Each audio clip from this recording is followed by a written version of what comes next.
હું તો ભાઈ રાખડી લઈને તૈયાર થઈ, ભાઈને ફોન કર્યો. મેં કીધું રક્ષાબંધન આગલે દેવા. મને કે આવતા નહીં. મેં કીધું કાં?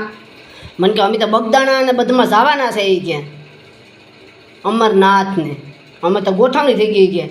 મેં કીધું પણ રક્ષાબંધન પછી જશે ને? તો કે ના ના ના ના એ કે અમારે રક્ષાબંધન પહેલાંની ગોઠવણી થઈ ગઈ અમારે. મેં કીધું પણ તમને 2 દિવસમાં હું ખાટા મોડું છે? મને કે ના ના ના નહીં કે અમારે ટિકિટ આવી ગઈ કે. બોલો. મેં કીધું ટિકિટ તમે 2 દિનની મોડી ચેન્જ કરી હોત તો કે નહીં નહીં હોય કે ના ના એ ન થાય કે અમારા બધા ફ્રેન્ડ સર્કલ બધા કે એ પ્રમાણેમાં કરવાનું હોય ને. મેં તમારા ફ્રેન્ડ સર્કલ એ બધે આવે છે? તો કે હા.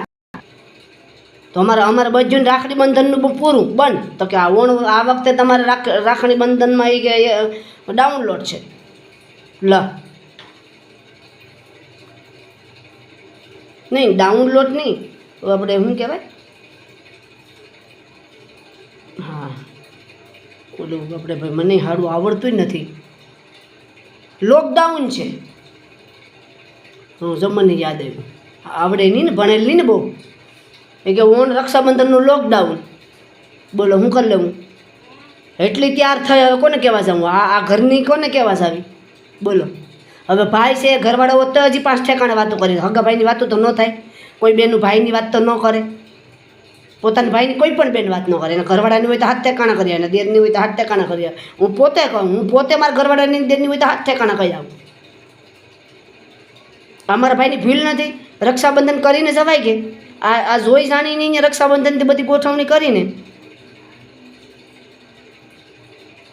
ભાઈ પછી આપણો મગજ હાથ ન રહે. આપણો તો પારો સડે હો. મેં તો કેટલા વાસણ ખબર જ છે તમને બધાને કે હું તો કાંઈક ક્રોધમાં આવું એટલે વાસણ જ માંગ. મારા ઘરવાળા કે રાખડી બંધાવા ન જવા દે, નો રે એમાં હું શું કરું? તારો ભાઈ કે નો રોકાણ એમાં હું શું કરું? તે ઘરના વાસણ પાછા કેમ ભેંગ્યા?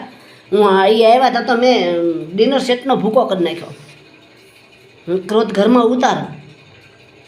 આ એટલું બધું મોંઘી વસ્તુ. એક તો રાખડીના પૈસા તારે નહીં આવે ને આ બાપ તે અમુકો 2022નો ડિનર સેટ તોડી નાખ્યો. મારા ઘરવાળાને કહું ભલે તૂટી ગયો, તમે મને નહીં બોલો તો તમારો વારો છે. કીધું તો હું તૂટી જામ ને, હું વયો જામી કહેતો. ગયા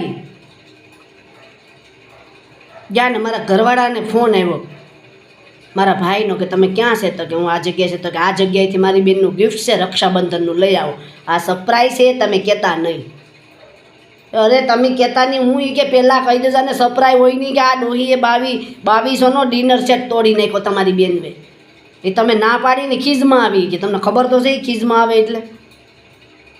મારા ઘરવાળો મારા ભાઈઓને બહુ સાડીઓ કરે હો માર્યું. હા બહુ સાડીઓ કરે. પણ મારા ભારુને ખબર છે કે મારી બેન કોણ છે. એ મારા ઘરવાળાનું સાંભળી લે પણ માન્ય ન કરે. અને માન્ય હાસું હોય એનું જ કરે. જોઈ જાણે ને પછી જ કરી. એ કે કોઈ પણ મારા ભાઈ કે કોઈ પણ એ જગ્યાએ હોય ને બેન એ આવી જ પોઝિશન કરે. કેમ કે એક રક્ષાબંધન એટલે કોઈ સામાન્ય થોડોક તહેવાર છે. વર્ષમાં એક વખત એટલી લાટ કરે ને એટલી બાંધે અને એટલી ઝઘડે ભાઈઓ પાસે પૈસા હાટું ને વસ્તુ હાટું કે જેથી મા બાપ મરી જાય ને પછી એનો ભાઈ એની મા ને બાપ હોય. એને ભાઈ અને ભાભી લાંબુ પિયર હોય અને એના મા બાપ ગણાય. અમારી ગુજરાતી ભાષામાં ગામઠી ભાષામાં એવું છે. અમારું ગુજરાતમાં એવી કહેવત છે વડીલોની. તો એનું લાંબુ પિયર છે ને એ માવતર જોઈને એમ કહે કે રક્ષાબંધનથી અમે નથી ભાઈ ને ભાભીને એવું કહે તો એની હાલત તો એવી જ થાય ને. અરે એને તો ખાલી ડિનર સેટ તોડ્યો કે એ જગ્યાએ જો હું હોય ને કે તો ક્યાંક તોડી નાખ્યું હોય કે મારો ભાઈ મારા માથાનો. મારા ઘરવાળા કે નહીં કે હવે અહીંયા મારું હાલે નહીં, હાલે જ નહીં, ખોટું ન હાલે. આ સત્ય છે ભાઈ કે તમે ક્યાં જાય અને એમને ગિફ્ટ આપજો. હું તો બહુ રોય મારો ભાઈ રક્ષાબંધન નથી કેમ જાય. મારા ભાઈમાં છે એવું કેમ નક્કી કર્યું રક્ષાબંધન નથી જવાનું. બહુ રડી. મારે એક ભાઈ તો વિદેશ છે બરાબર. એને મને એવું કીધું કે 10 વર્ષની 20 વર્ષની રાખડી ભેગી કરો. હું આવા ત્યાં બધું એક ક્યારે બાંધાઈ કે હું કરી લેવું? બોલો આ કેને કહેવા જાય? ઘરની કેને કહેવા જાય? મારે તો દુઃખ ને તકલીફ છે એવું તો કોઈ નથી ને. મારી બેનપણી હારે રહેવાવાળી એમ કે તને કાંઈ નથી. મને બહુ છે પણ હું કોઈને ન કહું. ભગવાન સિવા કોઈને ન વાત કરું. બહુ રડી. મોઢું હોજી ગયું, ખાધું નહીં પીધું નહીં ને તા મારી ગિફ્ટ આવી. મને એકદમ હું ખુશ થઈ ગઈ. મારા ઘરવાળા કે હવે રાખડીનું કહું શું? હવે રાખડી ન બંધાય તો હાલે. મારા ઘરવાળા કે કેટલી સ્વાર્થી લીની છે હાડી કે. મેં કીધું હું એક જ નહીં તારી બેનને પૂછ લેજે ને અખાતરો કરવો ને તો કેર. મારો ઘરવાળો રહી ગયો ને એને અખાતરો કર્યો. મારા ઘરવાળો કે મારે ફરવા જવાનું છે રક્ષાબંધનથી બેન રાખડી બાંધવા નહીં આવતી. એની બેન બી ન્યા શરૂ કર્યું ને મેં અહીંયા મારું પૂરું છું ને એની બેન ન્યા શરૂ કર્યું. એની બેને ન્યા ભાઈ શરૂ કર્યું અને પછી મારા ઘરવાળાએ એના દોસ્તારને કીધું તે એને ગિફ્ટ મોકલી અને મારી નણંદનો વાહ અહીંયા ગિફ્ટ ભેગો ફોન આવ્યો. કાંઈ વાંધો નહીં ભાઈ તમારે ફરવા જવું હોય તો તમે આવ્યો ને પછી હું તમને રાખડી બાંધી લઈ. જોયું હરકબેન મોટા ભાઈને કે નાના ભાઈને આ સમયે નસાવે નસાવે નસાવે ને નસાવે નાના બાપને ઝૂકવું પડે અને નાસવું પડે. એ ભાઈ બહેનનો સંબંધ છે, એ રક્ષાબંધનનો સંબંધ છે. ખરેખર અલગ જ એક માહોલ ઊભો થાય, અલગ માહોલ ઊભો થાય. અમારા વિદેશવાળા ભાઈ છે ને પરવીનભાઈ, મારા ભાઈ છે, મારા 3 ભાઈ છે. મારા પરવીનભાઈ છે ને વિદેશવાળા, એમ કે બેન તમારે હું લેવું? મેં કહ્યું મારે, મેં કીધું ઓસ્ટ્રેલિયા લેવું. ફોન કાપી જ નાખે, એ ફોન કાપી જ નાખે. એ ગમે ત્યારે એમ પૂછે બેન તમારે હું લેવું? મેં કીધું ઓસ્ટ્રેલિયા લઈ ગયો હાલો. ફોન કાપી નાખે, વાત જ ન કરે. ને અમારા ભાઈ મહેશ મોટો છે ને એવું કે ખબર રાખડી બાંધવા જઈ જાય ત્યાં તમને નથી ખબર. એ કે કયા જવાનું છે? મેં કહ્યું આવ્યો એમ તો પીસ, કઈએ જવાનું? કે નહીં કઈએ જવાનું, મારે તો કઈએ જવાનું જ પૂછવાનું રહી કે ખિસ્સામાં કાંઈ ન હોય ને હું ખોટું કેવું કે રોકાવ. બોલો, આવી રક્ષાબંધન નહીં કરતો હો. આ જડામૂળ લઈને જાઉં લેવાઈ જાય, બધું લેવાય, પાકીટમાં આવી બધા લેવાઈ જાય. ને બધા રક્ષાબંધનથી બધા ડાયા થઈ જવાનું, તમારે બધા ભાઈઓએ પણ ડાયું થઈ જવાનું હો. રક્ષાબંધનનો તો અમારો ભાઈ હક થાય જ. અમારો એક અમને ખુશી જ અલગ હોય સારી. અને પછી હું કરું ખબર, પૈસા આવે ને તો મીઠો માવો ખાય. હા, વાડીએ જાય ને બધી બેનું મીઠો માવો મગાવીને ખાય, મજા આવે રક્ષાબંધનની. હા, પછી પંતે રમીએ, કાંઈ ઘટે નહીં ભાઈ. આ રક્ષાબંધનનો તહેવાર છે, આ ખુશીનો તહેવાર છે, આ ખુશીનો માહોલ છે. એ બેનીના ભાઈ માટે લાંબી આયુષ્ને રક્ષા કવચ બાંધે છે કે તું વીર યોદ્ધા બનજે, શિવાજી રાવ બાજપાઈ બનજે, ઝાંસીની રાણી જેવો બનજે, અર્જુન જેવો બનજે, અભિમન્યુ જેવો બનજે. એવું બેન ભગવાન પાસે રક્ષા કવચ માગે છે. આ રક્ષાબંધનનો હેતુ છે. તમે બધા તૈયાર રહેજો હો. ન હોય તો ભલે ઉછીના કરવા પડે પણ તે બી કરવા પડીએ. લોન બોન ન થઈ હોય તો તમે કરાવી લેજો.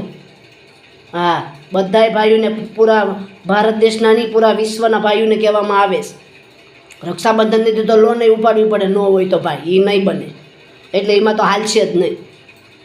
એ તો સુપ્રીમ કોર્ટની સાઇન હાલશે, એમાં બીજું કોઈ નહીં હાલે. સુપ્રીમ કોર્ટની સાઇન ક્યારે થાય? ભાઈ પૈસા મૂકે ત્યારે સાઇન બેન કરે. હો વાત ને એક વાત, એમાં બીજી કોઈ સરસાદ નહીં. નહીં નહીં નહીં નહીં, અમારે સરસાદ નથી કરવાની. અમારા જે રાખડીને થાય આપી જ દો, બધું જવા દો. માં સાંભળવાનું થતું અમે સાંભળતું જ નથી, અમને સાંભળાતું નથી. હા બેન, લાડલી બેન, એમાંનું એક ગીત ગાવશો હો. કોણ હલાવે લીંબડી ને કોણ ઝુલાવે પીપળી, મારા ભાઈની બેની લાડકી મૈલો ઝુલાવે ડાળકી. કોણ હલાવે લીંબડી ને કોણ ઝુલાવે પીપળી, મારા ભાઈની બેની લાડકી મારો ભાઈલો ઝુલાવે ડાળકી. આ પ્રેમ છે, આ બંધન છે, આ ધાગાનું બંધનને તાકાત છે. ગમે એવું ભયંકર એક્સિડન્ટ થતું ત્યાં પણ એને બસાવી લે. પણ બેનની શ્રદ્ધા, વિશ્વાસ ને ભક્તિમાં તાકાત હોય તો. અભિમન્યુને રાખડી બાંધે છે, કુંતા અભિમન્યુને બાંધે અમર રાખડી. હાલો, રક્ષાબંધનના માટે એક મોટો વિડીયો બનાવી નાખો, એ પણ ગીત ગાઈ લો. કુંતા અભિમન્યુને બાંધે અમર રાખડી રે, દીકરા દુશ્મન દેખી ધરે તમારી આખડી રે. હો કુંતા અભિમન્યુને બાંધે અમર રાખડી રે. મને બહુ સરસ ગીત આવડે. મારો ભાઈ છે ને માસ્તરી, તમારા વાહમાં તબલા વગાડે, એમ કે વાહ ફરીદા મીર વાહ, આવું કે મને. હો બહુ ભાગ્યશાળી છું, બહુ ભાગ્યશાળી, મહાભાગ્યશાળી કે જો ભારત દેશની અંદર મને જન્મ મળ્યો છે. મને ભારત દેશની અંદર એટલા સંસ્કાર મળ્યા છે, સહી માર્ગ, સહી દિશા, સહી માર્ગદર્શન મળ્યું છે. મારા ભારત દેશની અંદર આવા સંતો, ઋષિઓ, ભક્તો, એટલું જ નહીં, મારા મા બાપ પણ મને મહાભાગ્યશાળી કે મને ભગવાનના કાર્યમાં અને ભક્તિમાં મને જવા માટેની મારા ભારુ બેન બધાનો સપોર્ટ, ખૂબ સપોર્ટ, બહુ પ્રેમ મને મળે છે. એ મને કોના માટે મળે છે, કોના થકી મળે? મારા ભગવાન થકી. બરાબર? તમે તૈયાર રહેજો. રક્ષાબંધન માટે આવે છે રક્ષાબંધન વ્યાજ સહિત.